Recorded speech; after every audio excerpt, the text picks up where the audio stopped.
হলদিয়া যুবদলের পক্ষ থেকে হলদিয়া যুবদল নেতা প্রবাসী সদস্য মুহাম্মদ ওসমান গনি রুবেল ও প্রবাসী সদস্য যুবদল নেতা মুহাম্মদ বেলাল উদ্দিনকে সংবর্ধনা প্রদান ও রাউজান উপজেলা যুবদল নেতা মুহাম্মদ আজিজ উদ্দিন মানিকের শুভ জন্মদিন পালন করা হয়।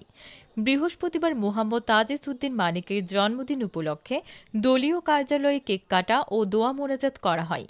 অনুষ্ঠানে উপস্থিত ছিলেন রাউজান পৌরসভা বিএনপির যুগ্ম আহ্বায়ক মোহাম্মদ ইউনুস, হলদিয়া বিএনপির নেতা মোহাম্মদ দুলাল, হলদিয়া যুবদল নেতা মোহাম্মদ মহিউদ্দিন, যুবদল নেতা মোহাম্মদ সালাউদ্দিন ইব্রাহিম, হলদিয়া ইউনিয়ন যুবদল সিনিয়র নেতা মোহাম্মদ জামাল উদ্দিন তালুকদার, যুবদল নেতা মোহাম্মদ ইউসুফ তালুকদার, প্রবাসী নেতা গাজী নেজাম উদ্দিন, যুবদল নেতা মঞ্জু, সাবেক ছাত্রনেতা মোহাম্মদ কমর উদ্দিন জিতু, মোহাম্মদ দিদার গাজী রুবেল, মোহাম্মদ মমতাজ, মোহাম্মদ রহিম উদ্দিন, মোহাম্মদ শফি, মোহাম্মদ বেলাল, মোহাম্মদ জয়নাল, মোহাম্মদ হালিম, মোহাম্মদ মহিউদ্দিন, মোহাম্মদ মাসুদ, ছাত্রনেতা মোহাম্মদ জহির উদ্দিন শুভ,